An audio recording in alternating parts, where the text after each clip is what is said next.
Il-Financial Intelligence Analysis Unit l-FIAU, l-entità governattiva responsabbli biex tissorvelja s-suq finanzjarju f'pajjiżna biex jiġu evitati reati relatati, irċiviet aktar minn 10,700 rapport ta' suspetti fi transazzjonijiet finanzjarji, żieda ta' aktar minn 1200 rapport fuq sena qabel u mal-2000 fuq l-2022. Dan joħroġ minn rapport annwali tal-entità li ġie ppreżentat lill-midja mid-direttur Alfred Zammit illi qal li l-aktar rapporti ftit aktar minn 3700 saru mill-kumpaniji li joffru s-servizzi tal-kripto. Min-naħa l-oħra awditur u accountants kienu lanqas li rrappurtaw suspetti simili, 67 każ biss f'sena sħiħa. Zammit innota kif iż-żieda fir-rapporti tfisser li l-kampanji tarfini li tagħmel qed jagħtu r-riżultati u allura iżjed opportunità għal sforz akbar biex titnaqqas il-kriminalità finanzjarja. Primarment li jfisser li hemm marfin tajjeb minnaħa tas-settur privat fuq il-kontrolli tagħhom ta' kontroll ħasil tal-flus.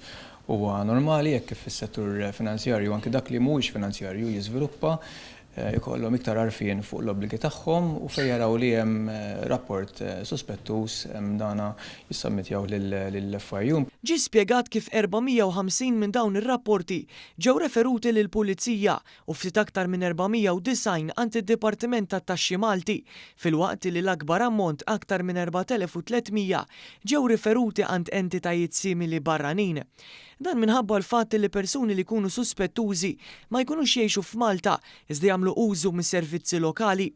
Zammit innota li ħafna mill-każijiet jew 54% kienu l-aktar suspettużi minħabba l-fatt illi ma kienx magħruf is-sors tal-flus tal-persuni kwistjoni. Fis-sfond ta' dan l-FIAU wetqet 250 spezzjoni u multat aktar minn total ta' 1,043,000 euro fil-waqt li ħadet aktar minn 70 miżura amministrattiva. Dwar ir-restrizzjonijiet fl-użu ta' flus kontanti ġie spjegat kif iddaħlu 88 rapport bil-maġġoranza tagħhom jew 75% tar-rapporti jaslu mill-banek lokali. Id-direttur Zammit qal kif l-investiment fir-riżorsa umana hija importanti ħafna fis-sfond il-ħafna avvanzi li qed isiru fid-dinja teknoloġika u allura ċans illi jinħasslu l-flus u akbar. Mal-65 ħaddiem tal-FIAU attendew korsijiet jew konferenzi barra minn Malta f'aktar minn 200 attività ta' tagħlim. Huwa importanti ħafna fil-fatt ninvestu ħafna fin-nies tagħna fej naraw anke xi żviluppi qed ikun hemm fil-qasam teknoloġiku